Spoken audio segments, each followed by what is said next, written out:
Hello, എല്ലാവർക്കും ഫ്ലെക്സസിൻ്റെ physics ക്ലാസ്സിലേക്ക് സ്വാഗതം. അപ്പം നമ്മളിന്ന് ഇലക്ട്രിസിറ്റീൻ്റെ 4ാമത്തെ ലെക്ചറാണ് എടുക്കുന്നത്. ഓക്കെ, സോ ഇതോടെ നമ്മുടെ തിയറി ക്ലാസ്സസ് ഇലക്ട്രിസിറ്റിയുമായിട്ട് നിങ്ങൾക്ക് ഇമ്പോർട്ടൻ്റ് ആയിട്ട് ഹയർ ക്ലാസ്സിലേക്ക് പഠിക്കാനുള്ളതും NTSC അതായത് IIT ഒക്കെ ഉള്ള അതിൻ്റെ ബേസിക്സ് നമ്മൾ ഇലക്ട്രിസിറ്റീൻ്റെ ഇവിടെ കംപ്ലീറ്റ് ചെയ്യാമെന്ന്. ഓക്കെ, ലെക്ചർ ക്ലാസ് നമ്മൾ ഇന്നത്തോടെ അവസാനിക്കുകയാണ്. ഓക്കെ, സോ അതിന് മുന്നേ നമ്മുടെ ക്ലാസ് ആദ്യമായിട്ട് കാണുന്നവരാണെങ്കിൽ ഇഷ്ടപ്പെട്ട ക്ലാസ്സസ് നമ്മുടെ ചാനൽ സബ്സ്ക്രൈബ് ചെയ്യുക. അതേപോലെ നമുക്കൊരു ടെലിഗ്രാം ചാനലുണ്ട്, അവിടെ നമ്മൾ നോട്ട്സ് പ്രൊവൈഡ് ചെയ്യുന്നതാണ് അന്നന്ന് എടുക്കുന്ന ക്ലാസ്സിൻ്റെ. അപ്പോൾ സോ നിങ്ങൾക്ക് താല്പര്യം ഉണ്ടെങ്കിൽ ആ ടെലിഗ്രാം ചാനലിലും ജോയിൻ ചെയ്യാവുന്നതാണ്. ഓക്കെ, സോ അതേപോലെ നമ്മുടെ പ്രീവിയസ് ലെക്ചേഴ്സ് കാണണമെന്നുണ്ടെങ്കിൽ അത് നമ്മുടെ ഡിസ്ക്രിപ്ഷൻ ബോക്സിൽ കൊടുക്കുന്നുണ്ട്, അത് നിങ്ങൾക്ക് നോക്കാവുന്നതാണ്. ഓക്കെ, സോ ഇന്ന് നമ്മൾ പഠിക്കാൻ പോകുന്നത് എന്താണ്? Heating effect of electric current ആണ്. അതിന് മുന്നേ നമ്മൾ എന്തൊക്കെയാണ് ഇതുവരെ പഠിച്ചതെന്ന് നോക്കാം. സോ ആദ്യം നമ്മൾ എന്താ ചെയ്തത്? ആദ്യം നമ്മൾ ഇലക്ട്രിസിറ്റി എന്ന് പറഞ്ഞു അല്ലേ? എന്താണ് ഇലക്ട്രിസിറ്റി പറഞ്ഞു? ഫ്ലോ ഓഫ് ഇലക്ട്രോൺസ് അല്ലേ? അത് കഴിഞ്ഞ് പിന്നെ പറഞ്ഞു ചാർജസിൻ്റെ പ്രോപ്പർട്ടീസിനെ കുറിച്ചും പറഞ്ഞു. അത് കഴിഞ്ഞ് പിന്നെ നമ്മൾ എന്താ പറഞ്ഞു? ഇലക്ട്രിക് കറണ്ട് എന്താണെന്ന് പറഞ്ഞു. അത് കഴിഞ്ഞ് കണ്ടക്ടേഴ്സ് എന്താ, ഇൻസുലേറ്റേഴ്സ് എന്താണെന്ന് പറഞ്ഞു. സോ അത് കഴിഞ്ഞ് നമ്മുടെ ഇമ്പോർട്ടൻ്റ് ആയിട്ടുള്ള ഇലക്ട്രിക് പൊട്ടൻഷ്യൽ ഡിഫറൻസ് എന്താണ് പറഞ്ഞു. എല്ലാവർക്കും കൺസെപ്റ്റ് ക്ലിയർ ആയി എന്ന് വിചാരിക്കുന്നു അല്ലേ? സോ എന്താണ് what is the use of potential difference എന്ന് നമ്മൾ പറഞ്ഞു അല്ലേ? കറണ്ട് ഫ്ലോ ചെയ്യണമെങ്കിൽ എന്താണ് അവിടെ പൊട്ടൻഷ്യൽ ഡിഫറൻസ് വേണം എന്ന് പറഞ്ഞു. ഓക്കെ, ദെൻ നമ്മൾ പറഞ്ഞു Ohm's law, V=IR, Ohm's law discuss ചെയ്തു. അത് കഴിഞ്ഞിട്ട് എന്ത് ചെയ്യും? നമ്മൾ അതിൻ്റെ റെസിസ്റ്ററിനെ കുറിച്ച് പറയാൻ തുടങ്ങി. റെസിസ്റ്റർ എന്താണ്, അതിൻ്റെ യൂണിറ്റ് എന്താണ് ഒക്കെ പറഞ്ഞു. അത് കഴിഞ്ഞാൽ പിന്നെ നമ്മൾ ഈ റെസിസ്റ്റേഴ്സ് ഇലക്ട്രോണിക് സർക്യൂട്ടിൽ എങ്ങനെ കണക്ട് ചെയ്യാം, 2 രീതികൾ നമ്മൾ പറഞ്ഞു അല്ലേ? സീരീസ് കണക്ഷനും പാരലൽ കണക്ഷനും. അത് കഴിഞ്ഞിട്ട് ഇനി നമ്മൾ എന്താ പഠിക്കാൻ പോകുന്നത്? Heating effect of electric current. Okay, so നമ്മൾ ഇന്ന് ആ ടോപ്പിക്കിലേക്ക് പോവുകയാണ് മക്കളെ. ഓക്കെ, സോ എന്താണ് ഇതിൽ ബേസിക്കായിട്ട് ആദ്യം പറയുകയാണെങ്കിൽ നമുക്ക് എല്ലാവർക്കും അറിയാം അല്ലെ? നിങ്ങൾക്കും അറിയാം എല്ലാവർക്കും എനർജി ഒരിക്കലും നമുക്ക് ഉണ്ടാക്കാനോ നശിപ്പിക്കാനോ പറ്റില്ല. ഒരു ഫോമിൽ നിന്നും മറ്റൊരു ഫോമിലേക്ക് എനർജീനെ കൺവേർട്ട് ചെയ്യാൻ പറ്റുള്ളൂ. അതായത് ഇപ്പം നമ്മുടെ വീട്ടിൽ നമ്മൾ കുറേ ഇലക്ട്രോണിക്സ് ഉപകരണങ്ങൾ ഉപയോഗിക്കുന്നുണ്ട് അല്ലേ? ഫാനുണ്ട്, ലൈറ്റ് ഉണ്ട്, അങ്ങനെ കുറേ ഇലക്ട്രിക് ഉപകരണങ്ങൾ നമ്മൾ ഉപയോഗിക്കുന്നുണ്ട്. ഇതിനൊക്കെ നമ്മൾ ഇൻപുട്ടായി കൊടുക്കുന്നത് ഇലക്ട്രിസിറ്റിയാണ്. പക്ഷെ നമുക്ക് ഔട്ട്പുട്ടായിട്ട് ഇലക്ട്രിസിറ്റിയാണോ കിട്ടുന്നത്? അതായത് നമ്മൾ എക്സാമ്പിൾ ബൾബ് എടുക്കുകയാണെങ്കിൽ ഇൻപുട്ട് ഇലക്ട്രിക്കൽ എനർജി അല്ലേ കൊടുക്കുന്നത്? പക്ഷേ അതായത് ബൾബ് നമുക്ക് ലൈറ്റ് തരുന്നു, ഔട്ട്പുട്ട് ലൈറ്റാണ്. അതേപോലെ ഫാൻ എടുക്കുകയാണെങ്കിൽ അവിടെ എന്താ സംഭവിക്കുന്നത്? നമ്മൾ ഇലക്ട്രിക്കൽ എനർജി ആണ് കൊടുക്കുന്നത്, പക്ഷെ ഫാൻ കറങ്ങുകയാണ്, കാറ്റാണ് കിട്ടുന്നത്. അവിടെ മെക്കാനിക്കൽ എനർജി ആയിട്ടത് കൺവേർട്ട് ചെയ്യുകയാണ്. So heating effect of electric current പറഞ്ഞാൽ ഒന്നുമില്ല, ഇലക്ട്രിക് എനർജീനെ ഹീറ്റ് എനർജി ആയിട്ട് കൺവേർട്ട് ചെയ്യുന്നു. ഇലക്ട്രിക് എനർജീനെ ഹീറ്റായി കൺവേർട്ട് ചെയ്യുന്ന എഫക്റ്റിനെയാണ് നമ്മൾ എന്ത് പറയുന്നത്? Heating effect of electric current എന്ന് പറയുന്നത്. നമ്മൾ ഡെയിലി അങ്ങനത്തെ കുറേ ഉപകരണങ്ങൾ, ഈ ഒരു എഫക്റ്റ് ഉപയോഗിച്ച് പ്രവർത്തിക്കുന്ന കുറേ ഉപകരണങ്ങൾ നമ്മൾ ദിവസവും ഉപയോഗിക്കുന്നുണ്ട്. നമ്മുടെ ചുറ്റുപാടും നോക്കിയാൽ, അതായത് അയൺ ബോക്സ് നിങ്ങളെല്ലാവരും കാണുന്നുണ്ട് അല്ലേ? അയൺ ബോക്സ് ഇലക്ട്രിക് എനർജീനെ ഹീറ്റ് എനർജി ആയിട്ട് കൺവേർട്ട് ചെയ്യാണ്. ഹീറ്റർ ഉണ്ട്, ഹീറ്റർ എങ്ങനെയാണ് വർക്ക് ചെയ്യുന്നത്? സെയിം പ്രിൻസിപ്പിൾ, അതായത് ഇലക്ട്രിക് എനർജീനെ ഹീറ്റ് എനർജി ആയിട്ട് കൺവേർട്ട് ചെയ്യുകയാണ്. ബൾബ് ഉണ്ട്, ബൾബ് എങ്ങനെയാണ് ഇലക്ട്രിക് എനർജീനെ ഹീറ്റ് എനർജി ആയിട്ട് കൺവേർട്ട് ചെയ്യും, ഒരു ചെറിയൊരു എമൗണ്ട് ഓഫ്. ഓക്കെ, സോ എപ്പോഴും ഈ കൺവേർഷൻ എപ്പോഴും ഹീറ്റ് എനർജി പ്രൊഡ്യൂസ് ചെയ്യണം എന്നില്ല. കുറച്ച് ഡിവൈസിൽ യൂസ്ഫുൾ ഫോമിലായിരിക്കും. അതായത് ഞാൻ പറഞ്ഞു വന്നത് നമ്മൾ എനർജി കൺവേർട്ട് ചെയ്യുമ്പോൾ, അതായത് ഒരു എനർജി നമ്മൾ എനർജി ഇല്ലേ, ഇലക്ട്രിക്കൽ എനർജീന് യൂസ്ഫുൾ ഫോം ഓഫ് എനർജിയും ഉണ്ടാവും, അൺഡിസൈറബിൾ ഫോം ഓഫ് എനർജിയും ഉണ്ടാവും.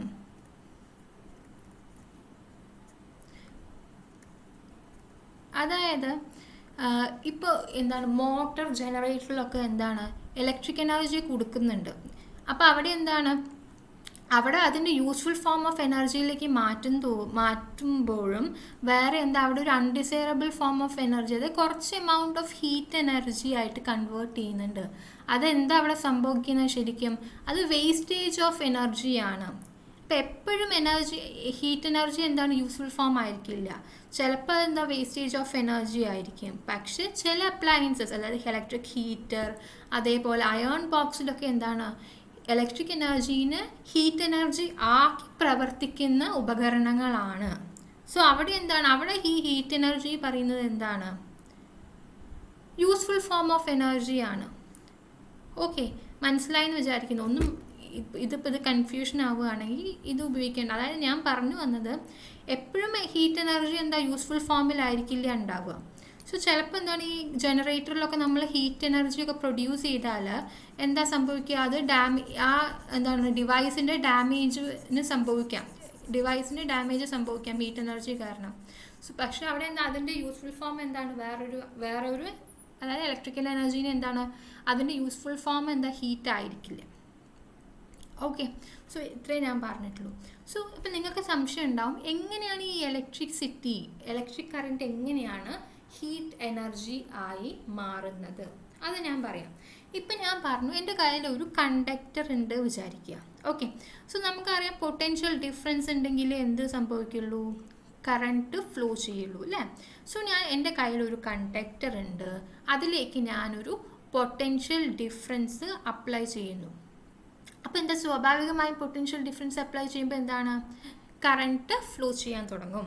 കറണ്ട് എവിടെ നിന്ന് എങ്ങനെയൊക്കെയാണ് ഫ്ലോ ചെയ്യുക, ഹയർ പൊട്ടൻഷ്യലിൽ നിന്നും ലോവർ പൊട്ടൻഷ്യലിലേക്കാണ് എന്ത് കറണ്ട് ഫ്ലോ ചെയ്യുന്നത് അല്ലേ. പക്ഷെ നിങ്ങൾ ഓർക്കുന്നുണ്ടോ അറിയില്ല, നമ്മൾ ഫസ്റ്റ് ക്ലാസ്സിൽ നമ്മൾ എന്താ പറഞ്ഞത്, ഇലക്ട്രോൺസിൻ്റെ ഫ്ലോവിന് ഓപ്പോസിറ്റ് ഡയറക്ഷനിലായിരിക്കും എന്ത് ഫ്ലോ ചെയ്യുക, കറണ്ട് ഫ്ലോ ചെയ്യാം. ഓക്കെ, കറണ്ട് അപ്പോൾ ഹയർ പൊട്ടൻഷ്യലിൽ നിന്നും ലോവർ പൊട്ടൻഷ്യലിലേക്ക് ആയിരിക്കും ഫ്ലോ ചെയ്യുന്നതെങ്കിൽ സോ എങ്ങനെയായിരിക്കും, what is the direction of electron flow then? ഇപ്പോൾ ഇലക്ട്രോൺ ഫ്ലോ എവിടെ നിന്ന് എങ്ങോട്ടേക്കായിരിക്കും, നെഗറ്റീവ് ടെർമിനലിൽ നിന്നും എന്താണ് പോസിറ്റീവ് ടെർമിനൽ അല്ലേ. അതായത് ലോവർ പൊട്ടൻഷ്യലിൽ നിന്നും ഹയർ പൊട്ടൻഷ്യലിലേക്ക് ആയിരിക്കില്ലേ ഇലക്ട്രോൺ ഫ്ലോ ചെയ്യുന്നത്. ഒന്നും ഞാൻ പറഞ്ഞിട്ടില്ല, ഒരു കണ്ടക്ടർ ഉണ്ട്, അതിൽ ഞാൻ പൊട്ടൻഷ്യൽ ഡിഫറൻസ് അപ്ലൈ ചെയ്തു, കറണ്ട് ഫ്ലോ ചെയ്യുന്നു. കറണ്ട് ഹയർ പൊട്ടൻഷ്യലിൽ നിന്ന് ലോവർ പൊട്ടൻഷ്യലിലേക്ക് ആയിരിക്കും ഫ്ലോ ചെയ്യുക. അങ്ങനെ പറയുന്നതിന് അർത്ഥം എന്താണ്, അപ്പോൾ ഇലക്ട്രോൺ എവിടെ നിന്ന് എങ്ങനെയൊക്കെയായിരിക്കും ഫ്ലോ ചെയ്യുക, ലോവർ പൊട്ടൻഷ്യലിൽ നിന്നും ഹയർ പൊട്ടൻഷ്യലിലേക്ക് ആയിരിക്കും ഇലക്ട്രോൺ ഫ്ലോ ചെയ്യുക. അതായത് നെഗറ്റീവ് ടെർമിനലിൽ നിന്നും പോസിറ്റീവ് ടെർമിനലിലേക്ക് ആയിരിക്കും എന്ത്, ഇലക്ട്രോൺ ഫ്ലോ ചെയ്യുന്നത്. ഓക്കെ, ഇത്രയും മനസ്സിലായല്ലോ. അപ്പോൾ ഈ ഇലക്ട്രോൺ ഫ്ലോ ചെയ്യുന്നു പറഞ്ഞാൽ ഈ ഇലക്ട്രോൺസിൻ്റെ മൂവ്മെൻറ്റ് എന്താണ്, അത്ര സുഖകരമായിരിക്കില്ല. അത് ഈസി ആയിട്ട് ഇങ്ങനെ സ്മൂത്തായിട്ട് ഫ്ലോ ചെയ്യില്ല. അത് പോകുമ്പോൾ അതിന് ഓരോ തടസ്സങ്ങൾ നേരിടും. അതെന്നാൽ കുറേ ഇലക്ട്രോൺസ് ഉള്ളതുകൊണ്ട് അത് പോകുമ്പോൾ ചിലപ്പോൾ 2 ഇലക്ട്രോൺസ് തമ്മിൽ കൂട്ടിമുട്ടും, അയേൺസ് ഉണ്ടാവും, അപ്പോൾ ഇലക്ട്രോണും അയേൺസും കൂട്ടിമുട്ടും. സോ ഇങ്ങനെ കുറേ കൂട്ടിമുട്ടലുകൾ ഉണ്ടാവും. അപ്പോൾ അതിന് സുഖമായിട്ട് പോകാൻ പറ്റില്ല. അപ്പോൾ ഇങ്ങനെ കൂട്ടിമുട്ടുമ്പോൾ ഈ തടസ്സങ്ങളൊക്കെ അത് മറികടക്കാൻ എന്താ അവിടെ ഒരു വർക്ക് ചെയ്യുന്നുണ്ട്. സോ ഈ വർക്കാണ് എന്ത്, ഹീറ്റ് എനർജി ആയിട്ട് പുറത്ത് വരുന്നത്. ഓക്കെ, അതായത് ഇലക്ട്രോൺസിൻ്റെ മൂവ്മെൻറ്റ് വളരെ ഈസി ആയിരിക്കില്ല, സ്മൂത്ത് ആയിരിക്കില്ല. അതിനെന്താണ് കുറേ തടസ്സങ്ങൾ അതിൻ്റെ വഴിയിൽ നേരിടേണ്ടി വരുന്നുണ്ട്. അതായത് ഇലക്ട്രോണും വേറെ ഇലക്ട്രോണുമായിട്ട് കൂട്ടിമുട്ടുന്നു, കൊളീഷൻ സംഭവിക്കുന്നു. അതേപോലെ തന്നെ ഇലക്ട്രോണും അയേണും തമ്മിൽ കൊളൈഡ് ചെയ്യുന്നു. സോ അങ്ങനെ കൊളൈഡ് ചെയ്യുമ്പോൾ എന്താണ്, അതിനൊരു വർക്ക് ചെയ്തിട്ട് ഇത് ഓവർകം ചെയ്യണം. സോ ആ വർക്കാണ് ഹീറ്റ് എനർജി ആയിട്ട് അവിടെ നമുക്ക് പുറത്ത് വരുന്നത്. ഓക്കെ, ഇത്രയും ക്ലിയർ ആയില്ല. അപ്പോൾ ഇലക്ട്രിക് കറണ്ടിനെ എങ്ങനെയാണ് ഹീറ്റ് എനർജി ആയിട്ട് മാറുന്നത്, ഇലക്ട്രിക് കറണ്ട് എങ്ങനെയാണ് ഹീറ്റ് എനർജി ആയിട്ട് മാറുന്നത്, ക്ലിയർ അല്ലേ? സോ ഓക്കെ, അത് ജസ്റ്റ് ഒന്ന് പറഞ്ഞു എന്നേ ഉള്ളൂ, ജസ്റ്റ് മനസ്സിലാക്കി വയ്ക്കുക. ഓക്കെ, സോ മക്കളെ, ഈ ഹീറ്റ് എനർജി അതായത് ഒരു കണ്ടക്ടറിൽ അതിൻ്റെ എത്ര എമൗണ്ട് ഓഫ് ഹീറ്റ് എനർജിയാണ് പ്രൊഡ്യൂസ് ചെയ്യുക എന്ന് എക്സ്പെരിമെൻ്റലി പഠിച്ച ശാസ്ത്രജ്ഞനാണ് ജെയിംസ് പ്രിസ്കോട്ട് ജൂൾ പറഞ്ഞിട്ടുള്ളൊരു ശാസ്ത്രജ്ഞനുണ്ട്. അദ്ദേഹം എക്സ്പെരിമെൻ്റലി സ്റ്റഡി ചെയ്തതാണ് ഒരു കണ്ടക്ടറിൽ എത്ര എമൗണ്ട് ഓഫ് ഹീറ്റ് എനർജിയാണ് പ്രൊഡ്യൂസ് ചെയ്യുന്നത്. അത് പറയുന്ന നിയമമാണ് ജൂൾസ് ലോ അല്ലെങ്കിൽ ജൂൾസ് നിയമമാണ് അതിനെക്കുറിച്ച് പ്രതിപാദിക്കുന്നത്. ഓക്കെ, എന്താണ് ഈ ജൂൾസ് ലോ ഓഫ് ഹീറ്റിംഗ് പറയുന്നത്? അതായത് ഒരു കണ്ടക്ടർ ഉണ്ട്, അതിൽ കറണ്ട് ഫ്ലോ ചെയ്യുന്നുണ്ടെങ്കിൽ അതിലുള്ള എമൗണ്ട് ഓഫ് ഹീറ്റ് എന്തിനൊക്കെ ഡിപ്പെൻഡ് ചെയ്യുന്നത്? അത് ഡിപ്പെൻഡ് ചെയ്യുന്നത് എന്തൊക്കെയാണ് അവിടെ പറയുന്നു. അതിൻ്റെ ഇക്വേഷനാണ് H is directly proportional to I²RT. അത് എന്തിനെ ഡിപ്പെൻഡ് ചെയ്യും? കറണ്ടിനെ ഡിപ്പെൻഡ് ചെയ്യും. I is current. Okay, I is current. I²നെ, കറണ്ടിൻ്റെ സ്ക്വയറിനെ അത് ഡിപ്പെൻഡ് ചെയ്യും. R പറയുന്നത് എന്താണ്? റെസിസ്റ്റൻസ്. ഓക്കെ, ടി പറയുന്നത് എന്താണ്? ടൈം. എത്ര സമയം ആ കറണ്ട് ആ കണ്ടക്ടറിൽ കൂടി പാസ് ചെയ്യുന്നു അതിനെ പറയുന്നതാണ് എന്ത്? ടി പറയുന്നത് ടൈം. ഓക്കെ, ഇതിൻ്റെയൊക്കെ യൂണിറ്റ് നിങ്ങൾക്ക് അറിയാം അല്ലേ? എന്താണ് യൂണിറ്റൊക്കെ പറയൂ. കറണ്ടിൻ്റെ യൂണിറ്റ് പറയുന്നത് എന്താണ്? ആംപിയർ. റെസിസ്റ്റൻസിൻ്റെ യൂണിറ്റ് ഓം. ടൈം എന്താണ്? Second. So Joule's law of heating എന്താ പറയുന്നത്? The amount of heat produced when a current I flows through a conductor of resistance R for a time is given by എന്താണ്? H is directly proportional to I²RT. ഇതാണ് Joule's law പറയുന്നത്. Okay മക്കളെ, ഇതിൻ്റെ നമ്മൾ ഡെറിവേഷനിൽ next electrical energy എന്താണ് പറയുമ്പോൾ നമുക്കത് derive ചെയ്യാം. ഓക്കെ, സോ ഇനി നമ്മൾ പറയാൻ പോകുന്നത് എന്താണ്? ഇലക്ട്രിക് എനർജീനെ കുറിച്ചിട്ടാണ്. ഇലക്ട്രിക് എനർജി പറയുന്നത് എന്താണ്? the total work done by a current in an electric circuit. ഒരു ഇലക്ട്രിക് സർക്യൂട്ടിൽ കറണ്ട് എത്ര എമൗണ്ട് ഓഫ് വർക്ക്, എത്ര വർക്ക് ചെയ്യുന്നു അതിനെ പറയുന്നതാണ് എന്ത്? ഇലക്ട്രിക് എനർജി എന്ന് പറയുന്നത്. ഓക്കെ, ഇലക്ട്രിക് എനർജി എന്താണ്? ഒരു കറണ്ട് എത്ര വർക്ക് ചെയ്യുന്നു ഒരു ഇലക്ട്രിക് സർക്യൂട്ടിൽ, അതിനെയാണ് എന്ത് നമ്മൾ പറയുന്നത്? ഇലക്ട്രിക് എനർജി എന്ന് പറയുന്നത്. ഓക്കെ, സോ ഞാൻ പറയാം. അപ്പം നമ്മൾ അതിൻ്റെ ഇക്വേഷൻ കണ്ടുപിടിക്കണം നമുക്ക്, ഇലക്ട്രിക് എനർജീൻ്റെ ഇക്വേഷൻ അല്ലേ? സോ അപ്പം എൻ്റെ കയ്യിലൊരു കണ്ടക്ടർ ഉണ്ട്, കറണ്ട് അതിൽ കൂടി പാസ് ചെയ്യാണ്. അപ്പോൾ പൊട്ടൻഷ്യൽ ഡിഫറൻസ് വേണ്ടേ? അപ്പോൾ വി പറയുന്നത് എന്താണ്? Potential difference. ഞാൻ ആ കണ്ടക്ടറിൽ അപ്ലൈ ചെയ്യുന്ന പൊട്ടൻഷ്യൽ ഡിഫറൻസ് ആണ് എന്ത്? ഓക്കെ, സോ ഐ പറയുന്നത് എന്താണ്? കറണ്ടാണ്. ടി പറയുന്നത് എന്താണ്? ടൈമാണ്. അതായത് എത്ര ടൈം വരെ കറണ്ട് എത്ര നേരം ആ കണ്ടക്ടറിൽ ഫ്ലോ ചെയ്യുന്നു, അതാണ് ടൈം. ഓക്കെ, സോ നമുക്കറിയാം ഐൻ്റെ ഇക്വേഷൻ നിങ്ങൾക്ക് എല്ലാവർക്കും അറിയാം അല്ല? ഐ എന്താണ്? Q/T ആണ് എന്ത്? ഐ. ഓക്കെ, സോ ഈ I/Q/T എഴുതിയാൽ എനിക്ക് ഈ ക്യൂവിനെ എങ്ങനെ എഴുതാം? IT എന്ന് എഴുതിക്കൂടെ? I is equal to Q/T ആണെങ്കിൽ ക്യൂവിന് എങ്ങനെ എഴുതാം? IT എന്ന് എഴുതിക്കൂടെ? ഇത് വളരെ എളുപ്പമല്ലേ മക്കളെ? ഇത് simple. I equal to Q/T പറയുന്നത് Q is equal to IT. Okay, പിന്നെ നമ്മൾ പഠിച്ചിട്ടുണ്ടല്ലോ പൊട്ടൻഷ്യൽ ഡിഫറൻസിൻ്റെ ഇക്വേഷൻ നിങ്ങൾക്ക് എല്ലാവർക്കും അറിയാം അല്ലേ? പൊട്ടൻഷ്യൽ ഡിഫറൻസ് എന്താണ്? വർക്ക് ബൈ ക്യൂ ആണെന്ന് അല്ലേ? അപ്പോൾ ഇതിന് നമുക്ക് വർക്ക് എത്രയാണെന്ന് കണ്ടുപിടിച്ചൂടെ? വി പറയുന്നത് W/Q ആണെങ്കിൽ അപ്പോൾ W പറയുന്നത് എന്താ? ഒരു മിനിറ്റ്, ഇതിങ്ങനെ ആക്കാം. W പറയുന്നത് എന്തായിരിക്കും? പറയൂ എല്ലാവരും, നോട്ടിൽ എഴുതിക്കോ. W പറയുന്നത് എന്താണ്?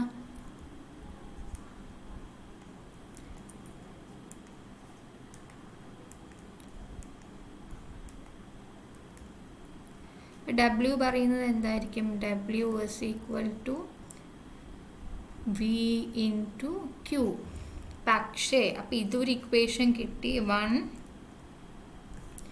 ഇതൊരു ഇക്വേഷൻ 2. ഈ 1 നമുക്ക് 2ൽ സബ്സ്റ്റിറ്റ്യൂട്ട് ചെയ്തുകൂടെ? അതായത് ക്യൂവിന് പകരം IT എന്ന് എഴുതിക്കൂടെ എനിക്ക്? അപ്പം W എന്താണ്? V.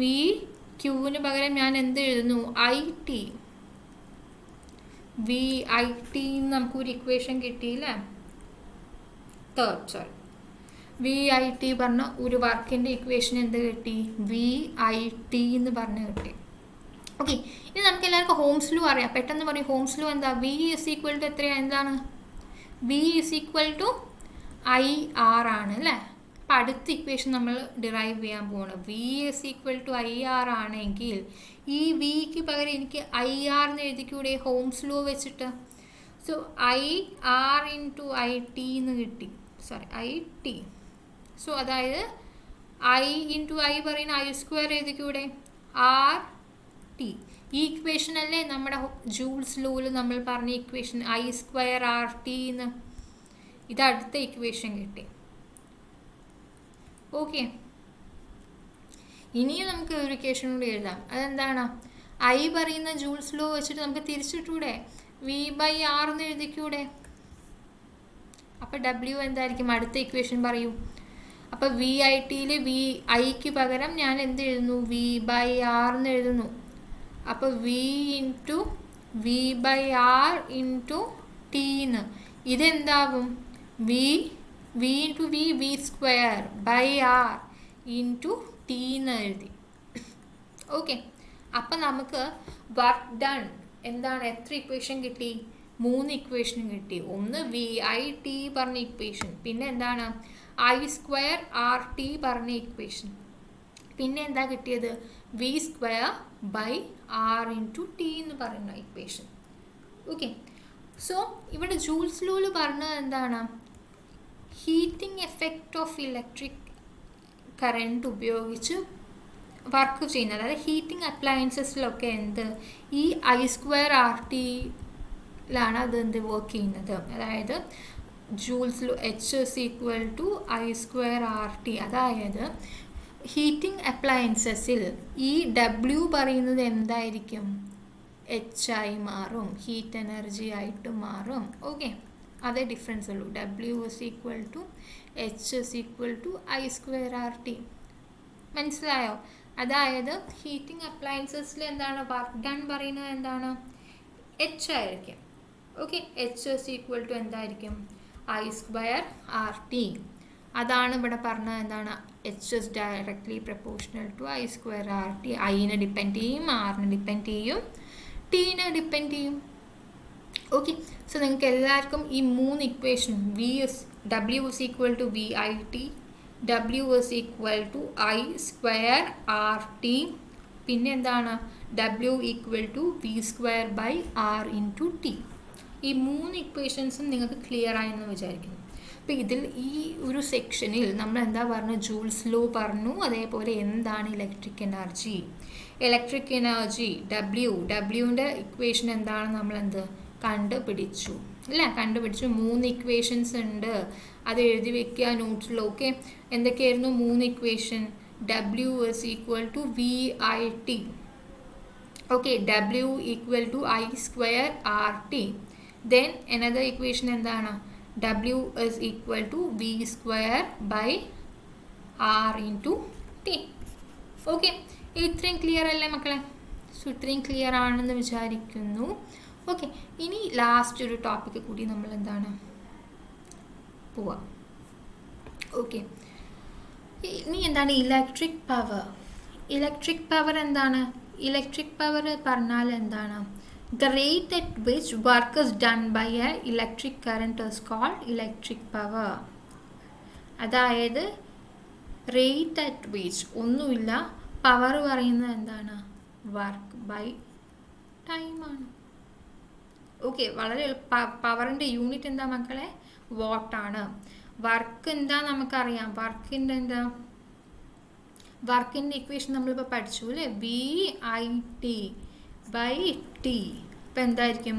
V I power is equal to V I. അതിൻ്റെ ഡെഫിനേഷൻ പഠിച്ചു വയ്ക്കുക. The rate at which work is done by an electric current is called electric power. Unit of power പറയുന്നത് എന്താണ്? വാട്ടാണ്. ഓക്കെ, അപ്പോൾ പവർ പറയുന്നത് W by T. W പറഞ്ഞാൽ work by time. Okay, വർക്കിൻ്റെ ഇക്വേഷൻ ഇപ്പോഴല്ലേ നമ്മൾ പഠിച്ചത്. അപ്പോൾ ആദ്യത്തെ ഇക്വേഷൻ എന്താണ്? വി ഐ എന്ന് പറഞ്ഞു. പിന്നെ നമ്മൾ പിന്നെ ഒരു ഇക്വേഷൻ പഠിച്ചു അല്ലേ? പവർ പറഞ്ഞാൽ I square R by R T by T. അപ്പോൾ എന്തായിരിക്കും? ഐ സ്ക്വയർ ആർ ഒരു ഇക്വേഷനായി, അടുത്ത ഇക്വേഷനായി. അപ്പോൾ പിന്നെ എന്താ അടുത്ത ഇക്വേഷൻ എന്തായിരിക്കും? V square by R into T by T അല്ലേ? അപ്പോൾ എന്താ? V square by R. 3 ഇക്വേഷനായി. സോ ഈ രണ്ടാമത്തെ ഇക്വേഷൻ എപ്പോഴാണ് ഉപയോഗിക്കുക വെച്ചാൽ കറണ്ട് കോൺസ്റ്റൻ്റ് ആവുമ്പോൾ ഈ രണ്ടാമത്തെ ഇക്വേഷൻ ഉപയോഗിക്കും. അതേപോലെ വോൾട്ടേജ് കോൺസ്റ്റൻ്റ് ആവുന്ന സമയത്ത് എന്താണ് മൂന്നാമത്തെ ഇക്വേഷൻ ഉപയോഗിക്കും. ഈ വി ഐ പറയുന്നത് എപ്പോഴും ഉപയോഗിക്കാം. ഏതൊരു സിറ്റുവേഷനിൽ നമുക്ക് P is equal to V I പറഞ്ഞിട്ടുള്ള ഇക്വേഷൻ ഉപയോഗിക്കാം. പക്ഷേ രണ്ടാമത്തെ equation P is equal to I square R പറഞ്ഞ ഇക്വേഷൻ എപ്പോഴാണ് ഉപയോഗിക്കുക? കറണ്ട് കോൺസ്റ്റൻ്റ് ആവുന്ന സമയത്ത്. അതേപോലെ വി സ്ക്വയർ ബൈ ആർ എപ്പോഴാണ് ഉപയോഗിക്കുക? വോൾട്ടേജ് കോൺസ്റ്റൻ്റ് ആവുന്ന സമയത്ത്. ഓക്കെ, അപ്പോഴാണ് ഈ മൂന്ന് ഇക്വേഷൻസ്. അപ്പോൾ എവിടേക്കാണ് ഈ മൂന്ന് ഇക്വേഷൻസ് ഉപയോഗിക്കാമെന്ന് മനസ്സിലായി. പവറിൻ്റെ യൂണിറ്റ് എന്താണ്? വാട്ടാണ്. ഓക്കെ, സോ ഇത്രയും ക്ലിയർ ആയില്ലേ? ഇലക്ട്രിക് പവറിൻ്റെ ഡെഫിനേഷൻ പഠിച്ചു വയ്ക്കുക. The rate at which work is done by an electric current is called what? Electric power. Okay, so ഇനി മക്കളെ എപ്പോഴാണ് നമ്മളൊരു ഇലക്ട്രിക് സർക്യൂട്ട് 1 വോൾട്ട് എന്താണ് എപ്പോഴാണ് ഇത് പറയുന്നത്? Power of an electric circuit is said to be 1 volt if 1 ampere of current flows in it against a potential difference of 1 volt. അതായത് എപ്പോഴാണ് ഒരു സർക്യൂട്ട് 1 വാട്ട് ഓഫ് പവർ ആയി എന്ന് പറയുന്നത്? ആ സർക്യൂട്ടിൽ കൂടി 1 ആംപിയർ ഓഫ് കറണ്ട് ഫ്ലോ ചെയ്യുന്നു. എപ്പോൾ? 1 volt of potential difference apply ചെയ്യുമ്പോൾ. അതിനെയാണ് നമ്മൾ എന്ത് പറയുന്നത്? 1 വാട്ട് എന്ന് പറയുന്നത്. The power of an electric circuit, അതായത് power of an electric circuit is said to be 1 volt. എപ്പോഴാണ് നമ്മൾ ഒരു power of an electric circuit said to be 1 volt എന്ന് പറയുന്നത്? If 1 ampere of current, 1 ampere of current flows it in against a potential difference of 1 volt. 1 volt potential difference-ൽ 1 volt of current, 1 ampere of current flow ചെയ്യുന്ന സമയത്ത് എന്താണ്? ആ സർക്യൂട്ടിൽ 1 watt power ഉണ്ടെന്ന് പറയുന്നു. So ഈ ഒരു ഡെഫിനേഷനും പഠിച്ചു വയ്ക്കാം. So the power of an electric circuit is said to be 1 watt if 1 ampere of current flows it and against a potential difference of 1 volt. Okay, so ഇതിൽ വർക്കിൻ്റെ യൂണിറ്റ് എന്താ മക്കളെ? വർക്കിൻ്റെ യൂണിറ്റ് ജൂളാണ് കേട്ടോ. ടൈം അറിയാലോ, സെക്കൻഡാണ്. ഓക്കെ, സോ ഇത്രയുമാണ് എന്ത് ഇന്ന് നമ്മൾ ക്ലാസ് എടുക്കാൻ തീരുമാനിച്ചത്. അതായത് നമ്മുടെ ലെക്ചർ ക്ലാസ്, അതായത് കൺസെപ്റ്റ് ഓറിയൻറ്റഡ് ഇലക്ട്രിസിറ്റിയുമായിട്ട് ഡിപ്പെൻഡ് ചെയ്തിട്ടുള്ള കൺസെപ്റ്റ് എന്താണ്? ഇത് കഴിഞ്ഞു.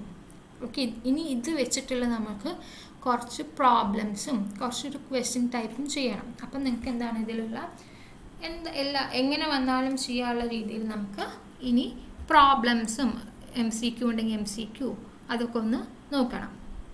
ഓക്കെ, സോ നമ്മൾ ഇത്രയും, അതായത് അപ്പോൾ ഈ ഇലക്ട്രിസിറ്റി ചാപ്റ്ററിൽ നമ്മൾ എന്തൊക്കെ ഇപ്പോൾ കംപ്ലീറ്റ് ചെയ്തു? ഇലക്ട്രിസിറ്റി എല്ലാവർക്കും അറിയാം, ഓവർവ്യൂ ഓഫ് ഇലക്ട്രിസിറ്റി ഇല്ല. അത് കഴിഞ്ഞാൽ എന്ത് പറഞ്ഞു? ചാർജസിനെ കുറിച്ച് അറിയാം, എല്ലാവർക്കും അറിയാം വിചാരിക്കും. അതിൻ്റെ പ്രോപ്പർട്ടീസ് അറിയാമല്ലോ. സോ പിന്നെ എന്താണ്? കറണ്ടിനെ കുറിച്ച് അറിയാം, കറണ്ടിൻ്റെ ഇക്വേഷൻ എന്താ അറിയാം, ഇൻസുലേറ്റേഴ്സ് എന്താ, കണ്ടക്ടേഴ്സ് എന്താ എല്ലാവർക്കും അറിയാം.